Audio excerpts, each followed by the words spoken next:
Assalamualaikum warahmatullahi wabarakatuh. Perkenalkan, nama saya Jian Helmi Firdausi dari kelas B dengan NPM 234101131.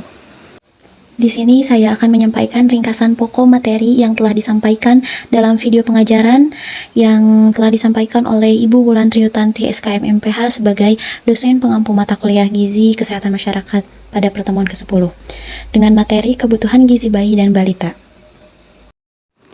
Adapun outline dalam materi ini adalah sebagai berikut. Yang pertama, inisiasi menyusui dini atau IMD. Yang kedua, pemberian ASI eksklusif. Yang ketiga, kebutuhan gizi bayi dan balita. Dan yang keempat adalah pemberian makan bayi dan anak atau PMBA. Baik, apa sih pentingnya gizi bagi bayi dan balita?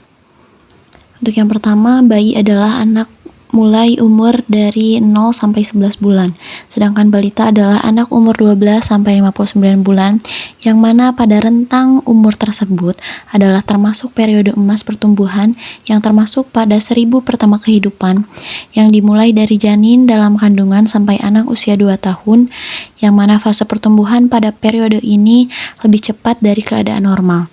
Maka dari itu, pada fase ini dibutuhkan gizi yang memadai seperti pemberian ASI dengan frekuensi yang lebih sering guna menunjang pertumbuhan otak, perkembangan kognitif, dan juga untuk menjaga kesehatan bayi. Yang pertama yaitu IMD atau inisiasi menyusui dini. Adalah proses di mana bayi menyusu secara alami setelah lahir. IMD ini dilakukan dengan meletakkan bayi di dada ibu dalam posisi tengkurap tanpa terhalang kain dan membiarkannya mencari puting susu dan menyusu sendiri. Adapun manfaat IMD adalah yang pertama, mencegah terjadinya hipotermia. Yang kedua, kunci keberhasilan ASI eksklusif karena bayi yang berhasil melakukan IMD ini memiliki kemampuan menyusu dengan efektif. Yang ketiga adalah menurunkan risiko kematian bayi. Dan yang keempat adalah mempererat ikatan batin antara ibu dan bayi. Baik, yang selanjutnya adalah ASI eksklusif. ASI yang diberikan kepada bayi sejak dilahirkan selama 6 bulan. Dan hanya diberikan ASI saja tanpa ada penambahan makanan atau minuman yang lain. Mengapa bayi harus diberikan ASI eksklusif selama 6 bulan pertama dalam kehidupan? Yang pertama adalah sistem imun bayi yang kurang dari 6 bulan belum sempurna. Yang kedua adalah organ pencernaan bayi yang belum matang, yang membutuhkan asupan gizi yang mudah dicerna seperti contohnya yaitu ASI.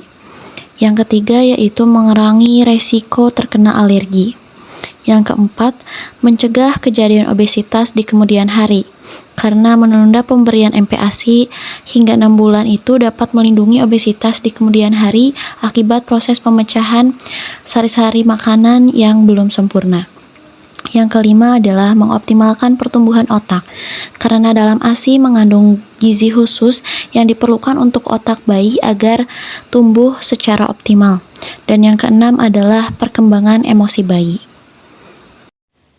Dengan memberikan ASI eksklusif selama 6 bulan, maka otomatis bayi tersebut selalu ada dalam dekapan seorang ibu, di mana bayi tersebut dapat mendengar detak jantung seorang ibu. Nah, di situ bayi akan terbentuk dasar emosi dengan baik. Selanjutnya, ASI ini dipengaruhi oleh 2 komposisi. Yang pertama yaitu asupan gizi dan status gizi ibu. Dari asupan gizi dan status gizi ibu ini terdapat dari 2 sumber. Yang pertama yaitu cadangan lemak tubuh ibu dan juga gizi ibu. Untuk yang kedua yaitu stadium laktasi, di mana komposisi ASI pada stadium laktasi itu ada yang pertama kolostrum, yang kedua ASI transisi, dan yang ketiga adalah ASI matur.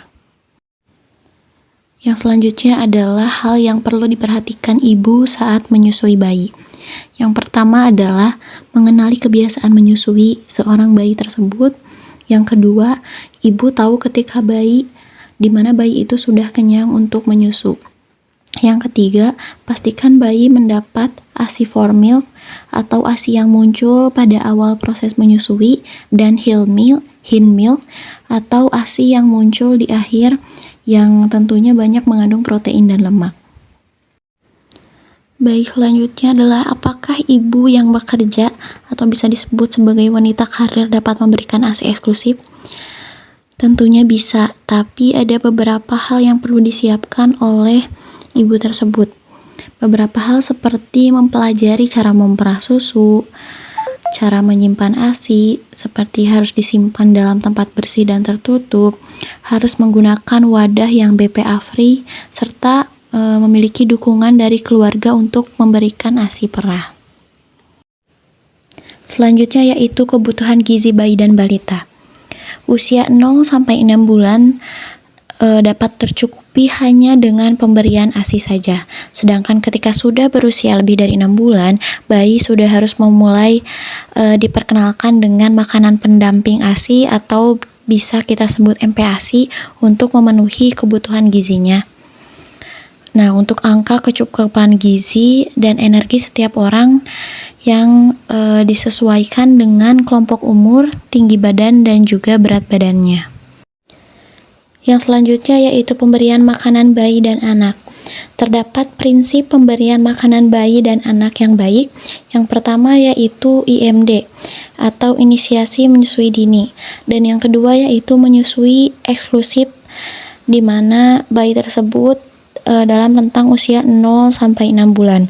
Yang ketiga adalah pemberian MPASI, mulai dari bayi usia 6 bulan. Yang keempat yaitu melanjutkan menyusui sampai usia 2 tahun atau lebih. Selain memperhatikan prinsip PMBA, kita juga perlu memperhatikan pemberian makan responsif. Penting untuk memperhatikan bagaimana cara memberikan makan kepada bayi dan apa saja sih yang perlu dihindari ketika memberikan makan pada bayi, seperti memberikan durasi makan untuk bayi atau misalnya dari segi suasana yang diciptakan oleh kita. Misalnya menenangkan, suasananya itu menenangkan dan dibalut hangat dengan kebersamaan sebuah keluarga. Mungkin cukup sekian yang dapat saya sampaikan, kurang lebihnya mohon maaf. Wassalamualaikum warahmatullahi wabarakatuh.